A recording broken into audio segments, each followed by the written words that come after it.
Coronavirus, la pandemia. ¿Cuáles son los síntomas? ¿Cómo se transmite?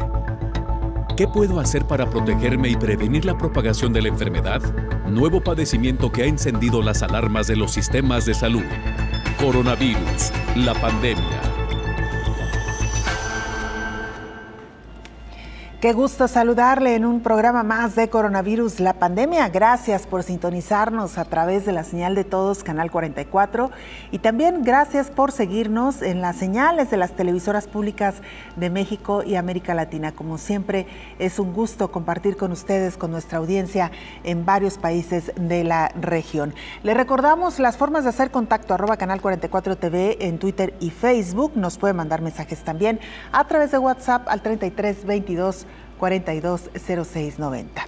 Hoy le contaremos que a 4 décadas de los primeros casos del virus de inmunodeficiencia humana que fueron dados a conocer, la declaración política sobre el VIH y el SIDA, acabar con las desigualdades y estar en condiciones de poner fin al SIDA podría ocurrir en el año 2030, parte de lo que dicen los expertos. En una década, el VIH aumentó en América Latina en 21% y un tercio se diagnostica de manera tardía con inmunosuficiencia avanzada. Durante este tiempo de la pandemia COVID-19, también han escaseado los antirretrovirales, que son precisamente los tratamientos para las personas que padecen VIH. Hoy hablaremos de este tema, cómo es vivir con esta enfermedad en tiempos de COVID-19 y, por supuesto, lo mucho que se ha avanzado en el tratamiento, en el combate a esta enfermedad, los ensayos que se realizan actualmente para la fabricación de una vacuna y las expectativas de sobrevivir y de llevar una vida casi que normal cuando se tiene esta enfermedad. Vamos precisamente con nuestra compañera Isaura López Villalobos para que nos ponga en contexto. La pandemia COVID-19 ha dejado graves afectaciones en las personas con enfermedades crónicas degenerativas, pero en quienes tienen VIH puede dar un giro impresionante. Estos pacientes no solo enfermarían grave por el coronavirus, sino que también podrían tener complicaciones más severas. Genetistas y especialistas en enfermedades infecciosas advierten de mutaciones de coronavirus potencialmente peligrosas para pacientes con VIH no controlado. Los hallazgos son preliminares, continúan las investigaciones. En países como Sudáfrica, con infecciones por VIH son altas, genetistas realizan estudios puntuales para saber cuáles son las complicaciones que pueden presentarse. El controlar la carga viral con los tratamientos antirretrovirales es fundamental para prevenir daños severos y días prolongados en hospitales, esto por los cambios genéticos que pudieran presentar el paciente. En el mundo se estima que 8 millones de personas están infectadas por el VIH, pero desconocen su estado. 1.7 millones toman medicamentos antirretrovirales sin resultados. Pero también se advierte que cerca de 10 millones de pacientes con VIH no controlado pueden generar nuevas variantes de coronavirus. Esto tiene implicaciones de amplio alcance, señalan los especialistas. Aunque apenas son investigaciones preliminares, es fundamental que todos los pacientes con o sin enfermedad de VIH se realicen las pruebas de manera consecutiva para identificar pronto si tienen o no este virus, pero también para prevenir que sean un foco rojo para la COVID-19. Informó Isaura López Villalobos. Vamos con nuestro compañero Pablo Gómez para que nos presente el informe más reciente de la Organización Mundial de la Salud. Pablo, qué gusto saludarte. Adelante con la información. Hola, ¿qué tal? Buenos días, Belén. Buenos días a todo el auditorio de Canal 44. Los casos de COVID-19 rondan los 180 millones en el mundo, según los últimos datos notificados por la Organización Mundial de la Salud, y el total de fallecidos a nivel global se aproxima a los 4 millones. Por regiones, América se sitúa en unos 71,5 millones de casos positivos y alrededor de 1,9 millones de muertes. Le sigue Europa con cerca de 55,5 millones de contagios y también cerca de 1,2 millones de fallecidos. El sudeste asiático supera los 34 millones de positivos y se sitúa en unos 480.000 muertos, y lejos está el Mediterráneo oriental con menos de 11 millones de casos y poco más de 200.000 fallecidos, y mucho más lejos las cifras de África y del Pacífico occidental. El ranking de países sigue encabezado por Estados Unidos, con más de 33,2 millones de casos. India, que ya está por encima de 30 millones, le sigue, y tercera está Brasil, que supera los 18 millones. Los siguientes están ya con cifras muy inferiores, con 3 países superando los 5 millones, por este orden Francia, Rusia y Turquía. En número de fallecidos, Estados Unidos se acerca a los 600.000, Brasil ya ha sobrepasado el 500.000, India se aproxima a los 400.000 y México le sigue con unos 232.000. En los datos de vacunación, ya se han administrado en el mundo más de 2.624 millones de dosis, y la Organización Mundial de la Salud está pendiente de que Cuba inicie el proceso para certificar ante el organismo a sus candidatos vacunales contra la COVID, Abdala y Soberana 02, después de que registraran una eficacia del 92% y el 62% en los ensayos clínicos respectivamente. Reportó desde Europa Pablo Gómez para el programa Coronavirus la Pandemia. Y mira, cuando escuchamos este tipo de declaraciones, nos ponemos a pensar si realmente es tiempo de declarar el fin de la pandemia en algunos lugares. Y es que, como usted sabe, en varios países ha habido repuntes importantes de la enfermedad. Mientras tanto, en Nueva York, el gobernador anuncia el fin de esta emergencia sanitaria. Después de 15 meses de que fuera declarada la emergencia por COVID-19 el 7 de marzo de 2020, el gobernador de Nueva York, Andrew Cuomo, anunció que este jueves 24 de junio se termina. Las recomendaciones de los Centros de Prevención y Control de Enfermedades permanecerán vigentes, lo cual incluye el uso de mascarillas para quienes no estén vacunados, pasajeros en transporte público, además de la atención médica, hogares de adultos mayores, instalaciones correccionales, así como refugios para personas sin hogar. Nueva York pasó de ser una de las peores tasas de infección a la más baja del país, señaló el gobernador luego de 474 días con la COVID en el entorno. Ahora se está comenzando a escribir un nuevo capítulo posterior a COVID en Nueva York. Declarar el fin de la emergencia no significa que el COVID se ha ido. Todavía es necesario vacunar a más personas, advirtió el gobernador. La emergencia terminó. Es un nuevo capítulo. No significa que no haya desafíos para el nuevo capítulo, pero la emergencia terminó. No es que creamos que COVID se ha ido. Todavía tenemos que vacunar a las personas, especialmente a los jóvenes. El saldo de muertes en Nueva York hasta ahora asciende a 42.942 defunciones, un promedio de 90 muertes diarias a los 474 días de lidiar con la COVID, informó Elizabeth Ortiz.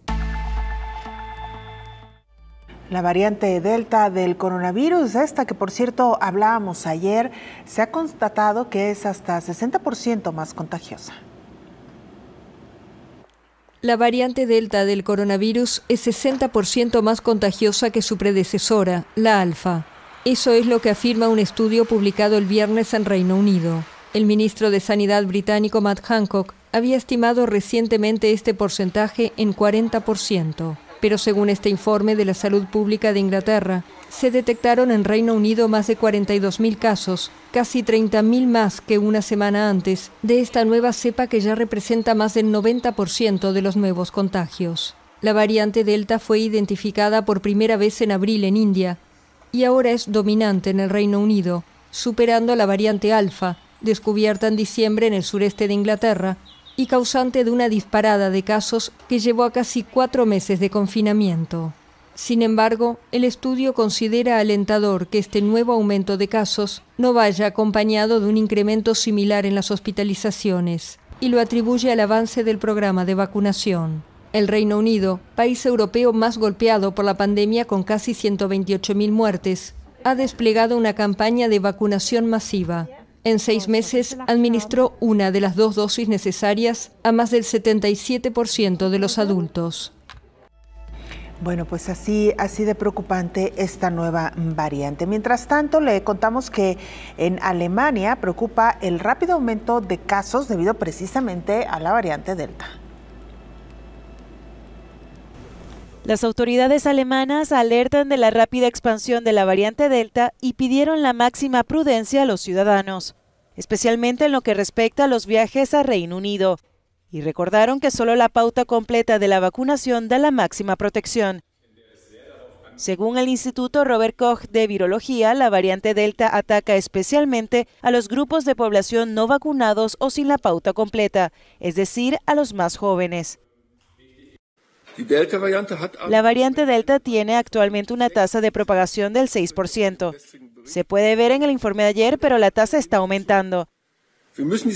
Tenemos que observar esta evolución muy de cerca, porque está claro que la evolución depende de cómo sigamos aplicando las medidas sanitarias. Alemania se encuentra en plena desescalada de restricciones y la vida pública se ha prácticamente normalizado en las últimas semanas gracias al avance de la campaña de vacunación. Hasta esta mañana, 1 de cada 2 alemanes se ha vacunado al menos una vez, el 50%, es decir, 41,5 millones de personas. El 29,6% tiene la pauta completa de la vacunación, es decir, casi 1 de cada 3. Son 2 hitos importantes para Alemania, para nuestra campaña de vacunación. En medio de esa desescalada general, el gobierno de la canciller Angela Merkel recalificó a Reino Unido como zona de dominio de las variantes más agresivas en mayo, lo que implica la prohibición de viajar a ese país, salvo casos excepcionales.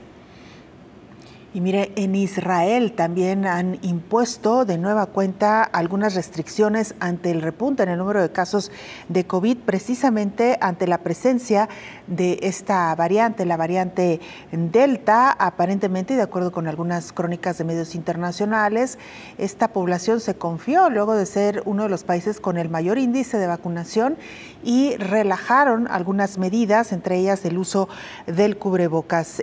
Las autoridades están preocupadas por un incremento sustancial de casos debido a la presencia de la variante Delta. Por supuesto que es un tema que continuaremos abordando y siguiendo de cerca. Mientras tanto, le contamos que ONU-SIDA y la Organización Mundial de la Salud exhortaron a no interrumpir los servicios de salud para prevenir muertes por VIH-Sida. Desde que inició la pandemia por la COVID, muchas enfermedades y servicios de salud se vieron retrasados en todo el mundo. Muchas metas que se habían planteado los organismos internacionales para erradicar, contener o disminuir algunas enfermedades quedaron para después ante la nueva contingencia por el SARS-CoV-2. Este es el caso del VIH.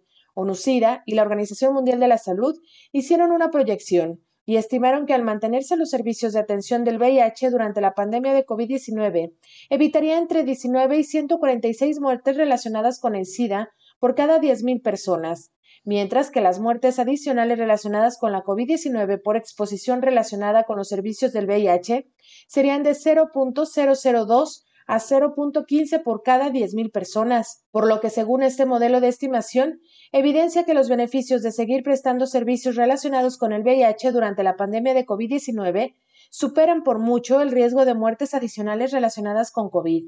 Este análisis examinó las interrupciones de 4 servicios clave relacionados con el VIH: la circuncisión médica masculina voluntaria, las pruebas de diagnóstico del VIH, las pruebas de carga vírica y los programas para prevenir la transmisión materno-infantil del virus. La directora de los programas mundiales de VIH, de hepatitis e infecciones de transmisión sexual de la OMS, Meg Doherty, señaló que el análisis muestra que a largo plazo los beneficios de continuar con los servicios clave para el VIH son mucho mayores que los riesgos de una transmisión adicional del COVID-19, informó Rocío López Fonseca. Vamos a la pausa, es muy breve, regresamos con mucha más información.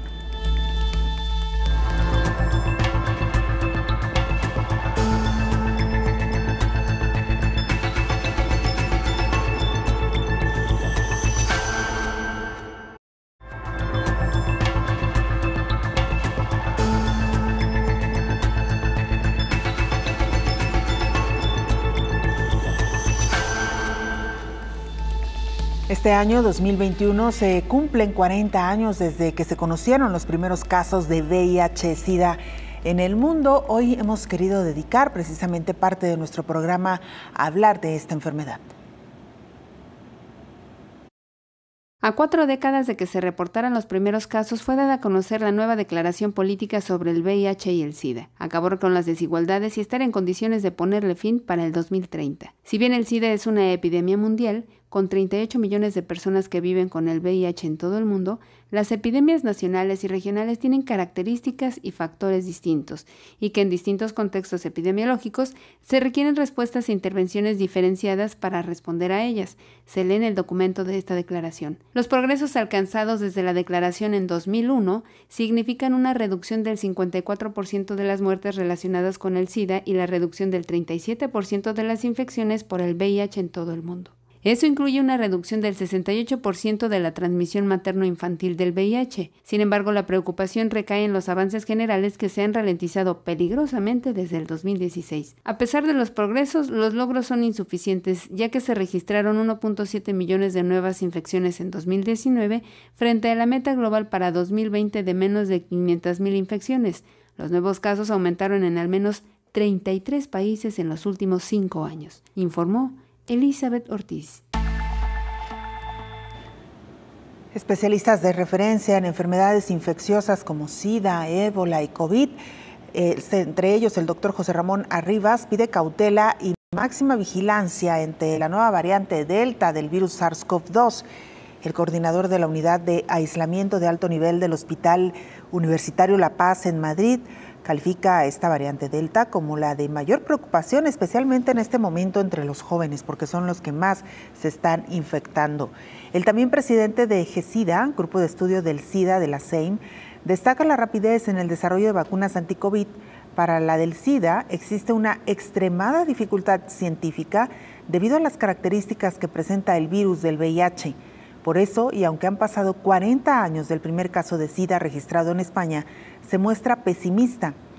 Explica que en enfermedades como la COVID, o ébola o el sarampión, el cuerpo puede producir anticuerpos de una manera natural y eficaz y curarse, y eso es fácil de imitar con una vacuna. El problema con el VIH es que no hay ningún paciente que se haya curado produciendo anticuerpos y además el sistema inmune siempre llega tarde para defenderse. Por eso dijo que hasta ahora la historia de la vacunación frente al VIH es una historia de un fracaso detrás de otro. Además, apunta, el virus del SIDA se integra dentro de los genes del individuo y el SARS-CoV-2 no. Curiosamente mencionó que frente al VIH sí se han desarrollado buenos medicamentos y sin embargo, frente a la COVID de momento no se ha conseguido. Qué interesante reflexión, sin duda alguna. Vamos a abrir un pequeño paréntesis para ir hasta Colombia.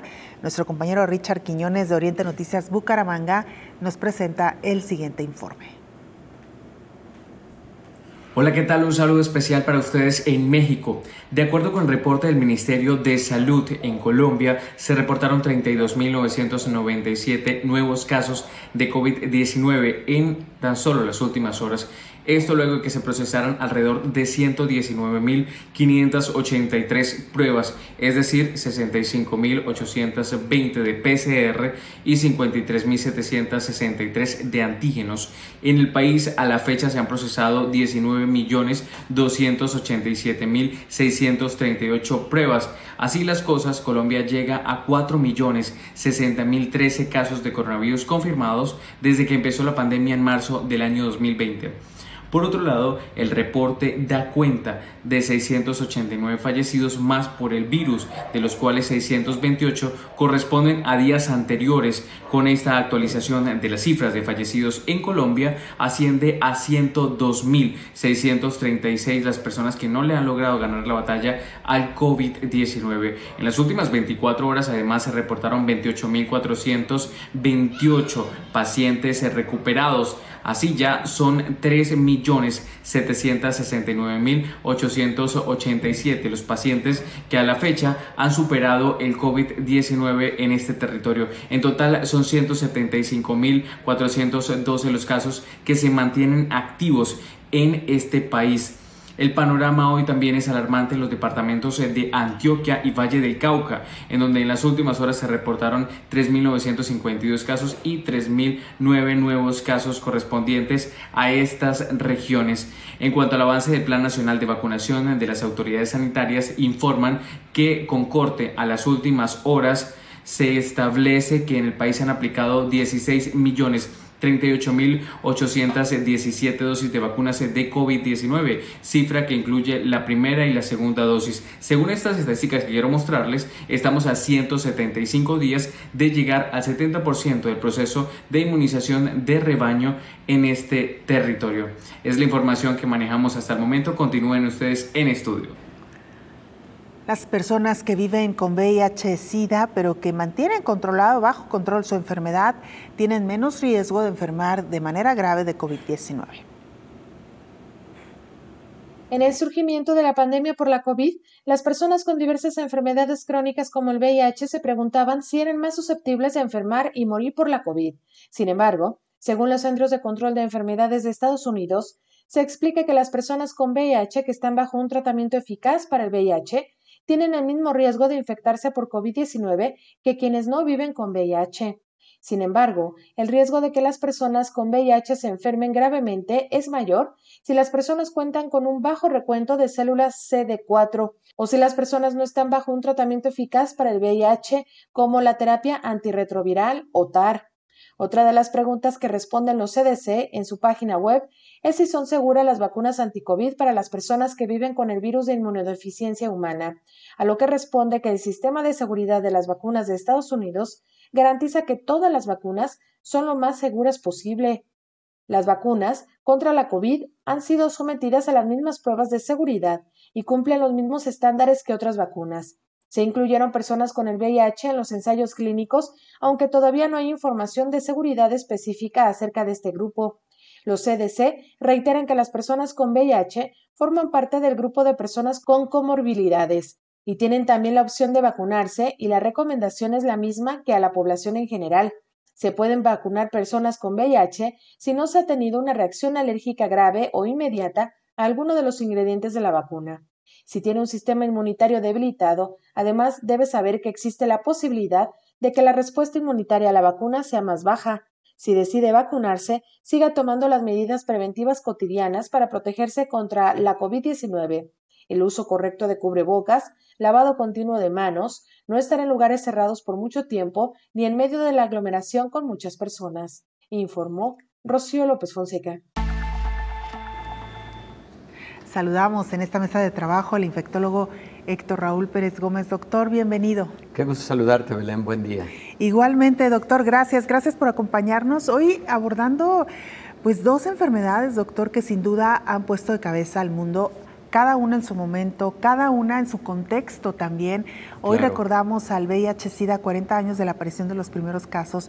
Doctor, ¿cómo fue entonces la llegada de esta enfermedad y qué se sabía hasta ese momento?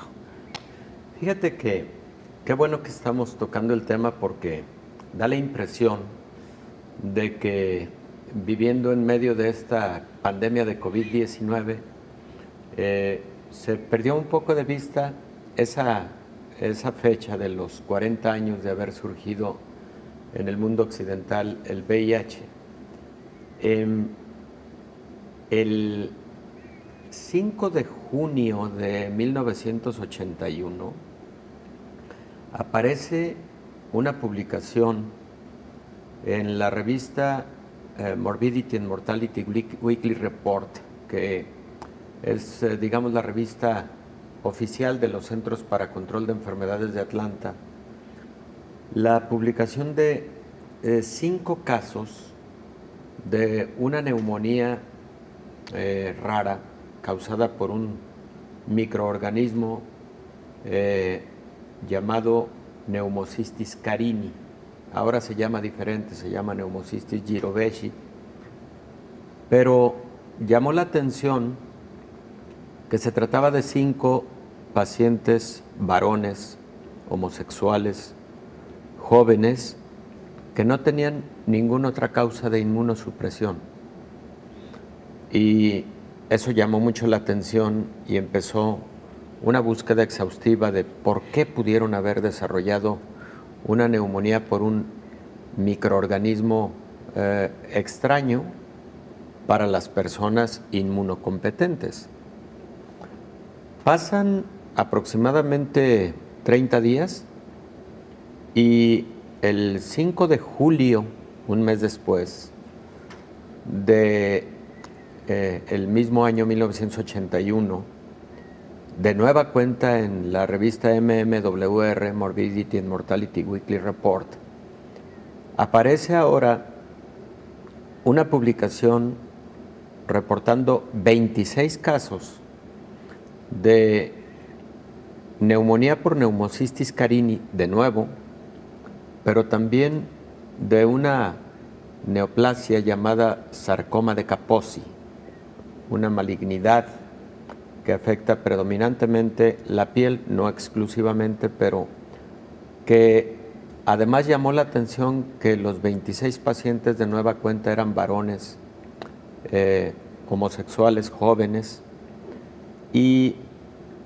ahí se encendieron alarmas porque se identificó que algo estaba ocurriendo que generaba inmunosupresión importante, porque de otra manera no hubieran sido una neumonía y una neoplasia que se presentaban históricamente solo en personas inmunosuprimidas. Por ejemplo, en personas con trasplantes, en personas recibiendo antineoplásicos o corticosteroides de forma crónica. Entonces, inmediatamente la ciencia en el mundo dijo: hay un estado de inmunosupresión en estas personas que está propiciando esta aparición de estas patologías. Y como además algunos de ellos se les identificó infección por otros virus, como citomegalovirus, principalmente citomegalovirus, hubo quien dijo: ah, bueno, ahí está la clave.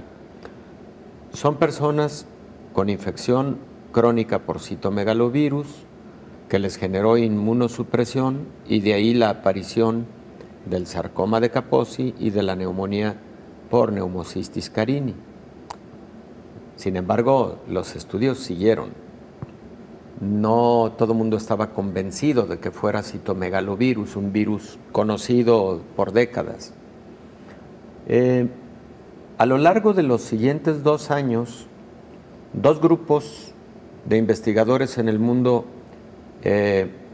toman la delantera en cuanto a la identificación de un virus desconocido hasta entonces, que estaba presente en los tejidos, sobre todo linfáticos, de algunos de estos pacientes. Y estos 2 grupos de investigadores, uno de ellos comandado por el doctor Robert C. Gallo, y el otro grupo comandado por el doctor Luc Montagnier en el Instituto Pasteur de París, y el grupo del doctor Robert Gallo en los Institutos Nacionales de Salud, específicamente en el Instituto Nacional de Enfermedades Infecciosas y Alergias de los Estados Unidos, empezaron a tener comunicación, pero la historia señala que el primero que identifica con claridad esta partícula viral en el ganglio linfático de un joven francés, también homosexual, con ya manifestaciones de este nuevo síndrome, fue precisamente el grupo del doctor Luc Montagnier en el Instituto Pasteur de París. Él comparte la información con el grupo del doctor Robert Gallo. El grupo del doctor Robert Gallo también llevaba ya mucho avance. Coinciden en que se trata de la misma partícula viral. El grupo francés le llama virus asociado a linfadenopatía, y el grupo del doctor Robert Gallo le llama Human T Lymphotropic Virus, HTLV3. Pues un nombre muy largo, y empezó a haber una pugna científica entre ambos grupos, porque el grupo francés consideró que hubo un asunto poco ético del grupo norteamericano al lanzar publicación cuando habían tenido mucha comunicación y cuando ellos consideraron que, bueno, debió haber aparecido una publicación conjunta. Esa fue una de las grandes controversias científicas del mundo en el siglo XX, porque incluso tuvieron que intervenir los gobiernos de Estados Unidos y de Francia por esa pugna. Y perdón por este repaso histórico-cultural, Belén, pero finalmente dijeron, bueno, llamémosle al virus de las dos formas o de manera conjunta. LAB, virus asociado a linfadenopatía, y HTLV3, Human T-Lymphotropic Virus. Así se llamó primero el VIH. Claro que era muy complejo y un año después dijeron, no, llamemos a este virus el virus de la inmunodeficiencia del humano, VIH o HIV. Doctor, regresamos, seguimos, porque está interesantísima esta explicación, doctor. Con esto y más, regresamos después de la pausa.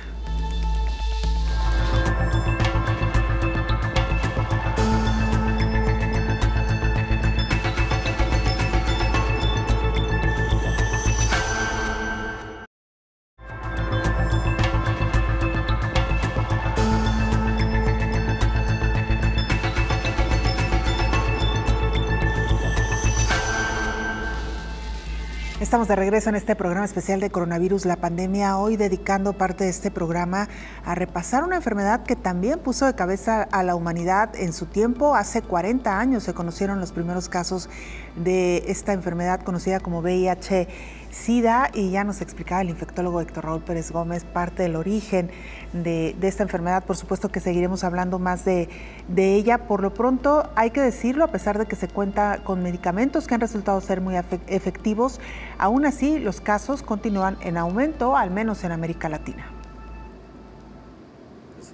La cantidad de nuevos casos de VIH en América Latina se estima que se han incrementado en 21% desde el 2010, con aproximadamente 120,000 nuevas personas infectadas en 2019. De acuerdo con la última estimación disponible por parte de la Organización Panamericana de la Salud, habría 3.7 millones de personas con VIH en las Américas. En América Latina, el número de personas con causa de muerte relacionada con el SIDA disminuyó de 41,000 en 2010 a 37,000 en 2019. Las personas que desconocen su infección podría ser hasta del 23% y aproximadamente un tercio se diagnostica de manera tardía, con inmunodeficiencia avanzada. Aproximadamente 1.3 millones de personas que viven con el VIH estaban recibiendo tratamiento antirretroviral en América Latina y 210,000 en el Caribe a fines de 2019, lo que representa un 60% de cobertura entre todas las personas que viven con VIH en América Latina y 63% en el Caribe, informó Elizabeth Ortiz. Gracias, Elizabeth. Doctor Héctor Raúl Pérez Gómez, hoy hablando de esta enfermedad, usted nos recordaba con precisión la fecha de la publicación de los primeros casos, el 5 de junio de 1981, y justo por ello se recuerda o se decretó que fuera el mes de junio, el mes del orgullo gay, porque luego también hablaremos de esto, doctor, cómo inicia en pacientes, al menos los primeros que se detectaron en pacientes homosexuales, pero luego se descubrió que no es una enfermedad exclusiva de gente homosexual, sino que se puede contagiar personas de distinto sexo. Doctor, nos quedábamos entonces esta pugna que hubo entre dos países por pues acreditarse el descubrimiento de la enfermedad, doctor. Claro, casi hizo crisis diplomática, Belén. Sí se tuvo que platicar el punto a altos niveles gubernamentales de las dos naciones, porque incluso a la postre el grupo del Instituto Pasteur tuvo el Premio Nobel de Medicina y Fisiología por el descubrimiento del VIH. Y el doctor Luc Montagnier ha estado Montagnier ha estado en México en varias ocasiones, dictando más de alguna conferencia. A mí me tocó escuchar una de sus conferencias y bueno, pues una celebridad, ¿no? Claro. Indudablemente. El VIH pertenece a una gran familia de virus RNA también, conocida como Lentiviridae. Lentiviridae porque tiene una replicación lenta. Este es un virus, se les conoce como retrovirus, enseguida comento por qué motivo, pero que las células que infecta son células del propio sistema inmune, a diferencia de SARS-CoV-2, que infecta células del del epitelio respiratorio y del endotelio de los vasos sanguíneos. Lo que hace VIH es infectar células del sistema inmune, particularmente dos tipos, los linfocitos T y los macrófagos. Entonces, en vista de que estas células del sistema inmune tienen una función muy importante en la defensa de infecciones, y VIH es como si se metiera hasta el cuartel e infectara a los generales, que son estos linfocitos y estos macrófagos, lo que ocurre es que con el tiempo estos linfocitos T van disminuyendo lentamente hasta llegar un momento en el que si las cifras de estos linfocitos T, conocidos como CD4, ahorita explico por qué motivo, disminuyen a menos de 200 células por microlitro, esto puede poner en vulnerabilidad al paciente de desarrollar infecciones oportunistas y neoplasias oportunistas o cánceres oportunistas también, así se les llama. Las células que infecta el VIH también tienen un receptor, una puerta de entrada que se conoce como CD4, y este receptor CD4 le abre la puerta cuando aparece el virus, y una de sus proteínas de la parte de la superficie del virus, conocida como GP120, se une a ese receptor. ¿Te acuerdas que en el caso de SARS-CoV-2 se trata de la proteína espicular que se une a la enzima convertidora de angiotensina tipo 2? Bueno, acá también hay una proteína del virus, GP120, y hay un receptor conocido como receptor CD4 que lo tienen estas células del sistema inmune. Llega el virus, se une al receptor y entonces aparece la entrada. El virus entra a la célula del sistema inmune y utiliza la propia maquinaria de esta célula del sistema inmune para reproducirse, para replicarse.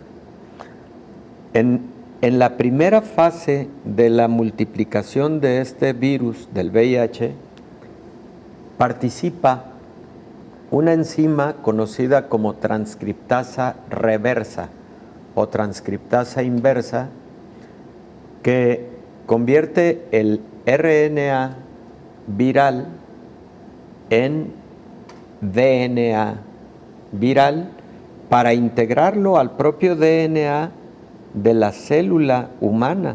O sea, se apropia del mecanismo de transcripción de la propia célula humana. Eso es lo que hace VIH.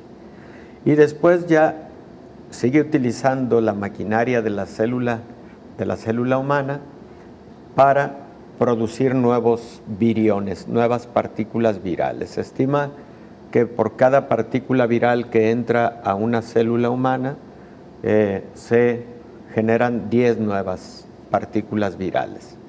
Y esto está ocurriendo de forma continua mientras el paciente no tiene tratamiento, y a esto se le conoce como el ciclo intracelular del virus de la inmunodeficiencia del humano.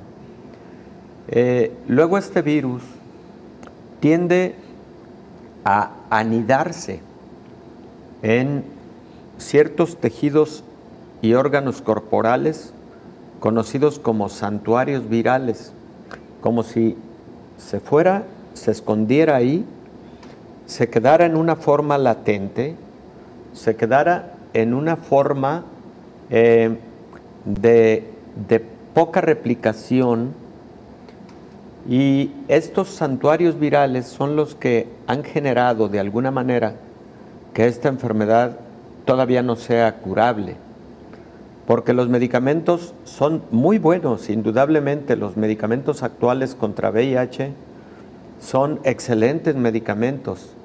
Sin embargo, a partículas virales que están escondidas en esos santuarios virales y que replican de manera muy, muy lenta, estos fármacos no las impactan mucho. Entonces, aunque desde 1997 aproximadamente surgieron las llamadas estrategias de la terapia antirretroviral altamente eficaz, se logró que estos pacientes incluso ya tuvieran gran calidad de vida y una gran sobrevida, décadas de sobrevida, por ejemplo.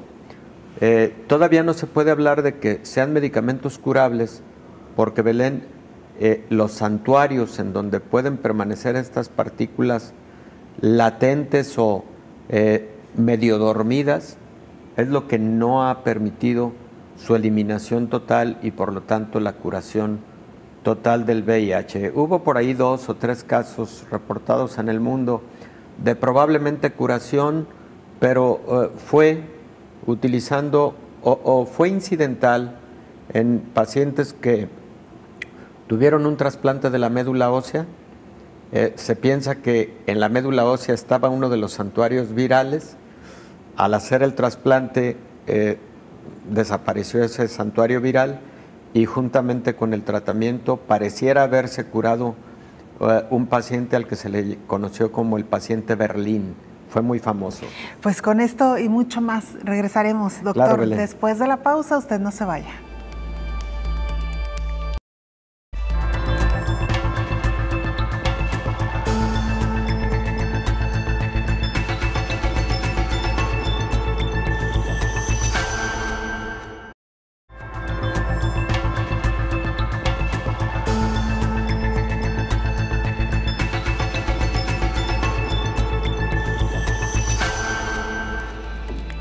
Y como ha ocurrido en otras enfermedades, la pandemia de COVID-19 impacta también a quienes padecen VIH-Sida, no solamente por el riesgo en el que los coloca, sino porque han escaseado los medicamentos y la atención para estos pacientes.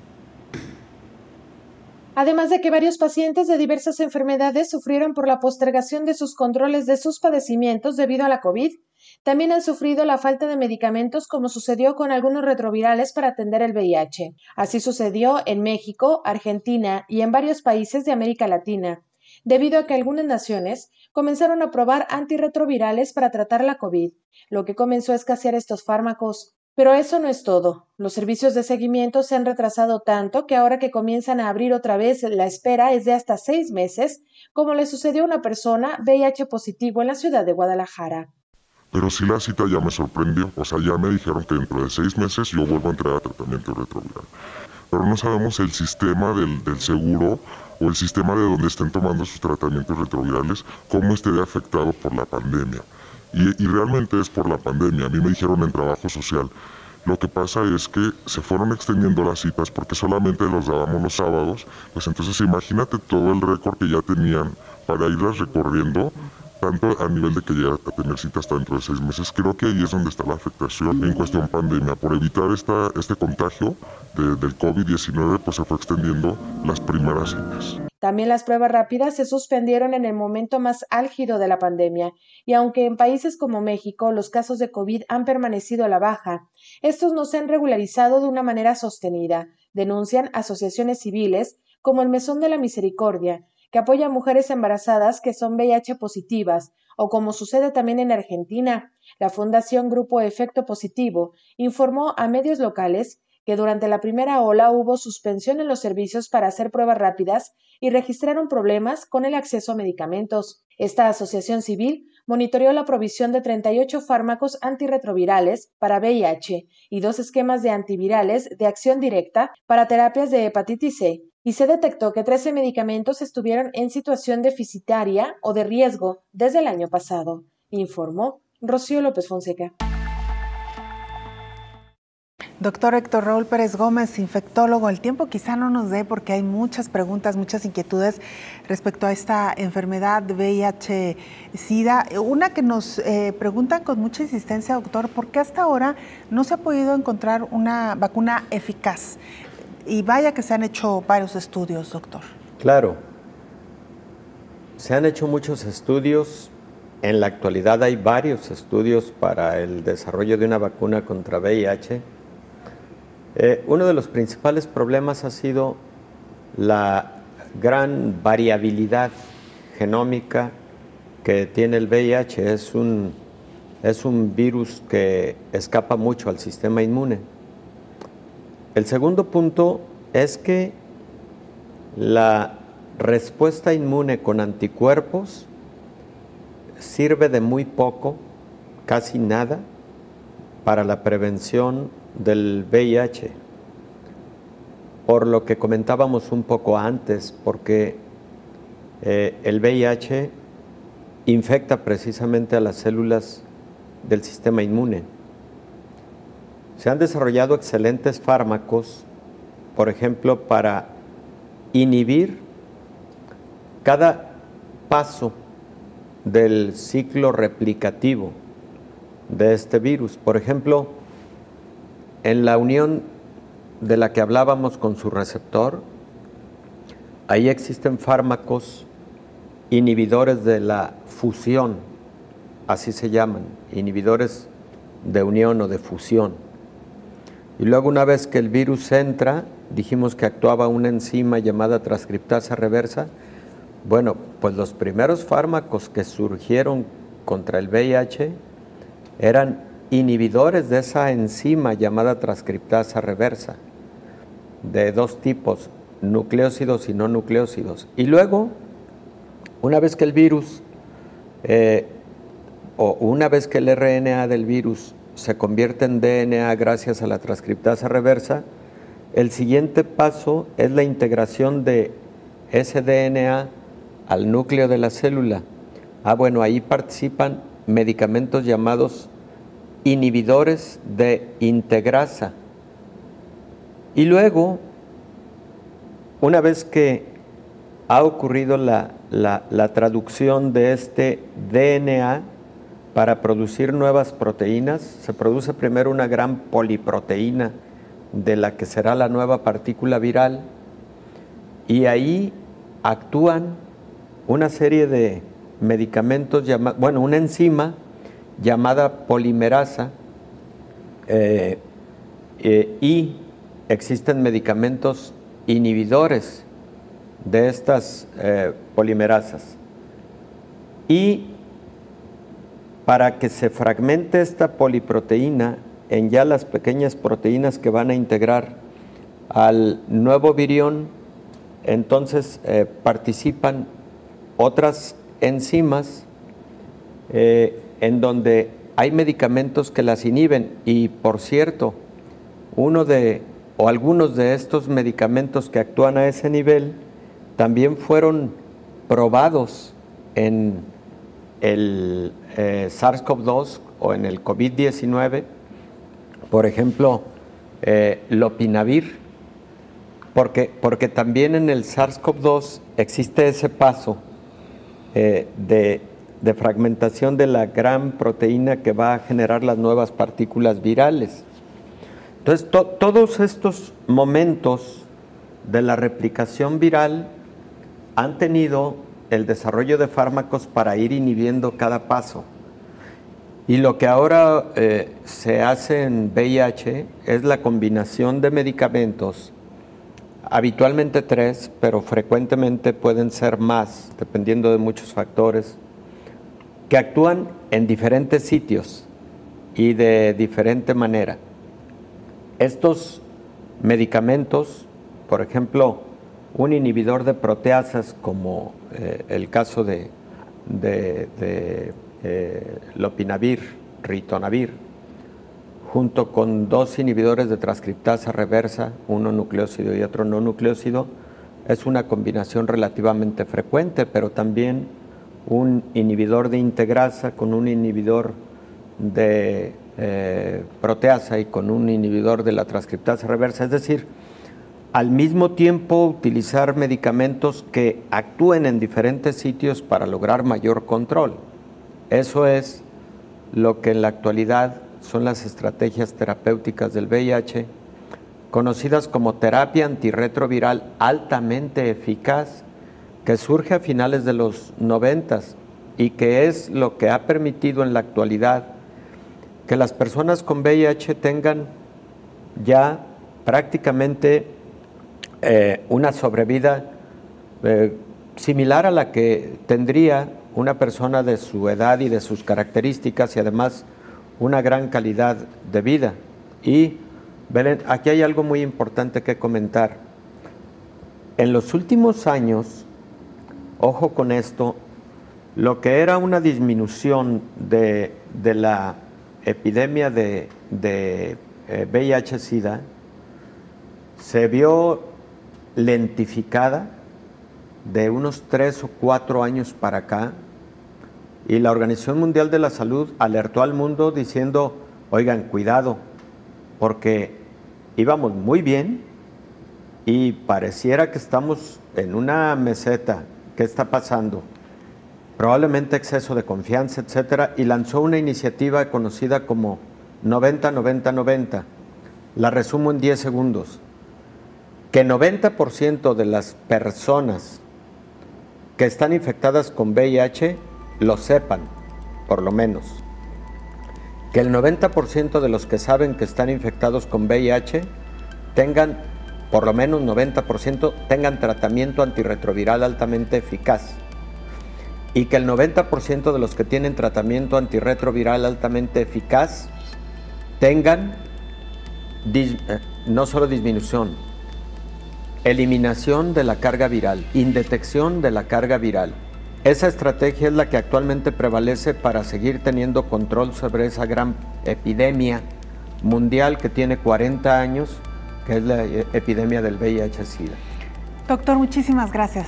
Prometemos retomar el tema. Bueno. Muchas cosas nos quedaron en el tintero. Muchas gracias, doctor. Con todo gusto. Nos vamos. Gracias por habernos acompañado.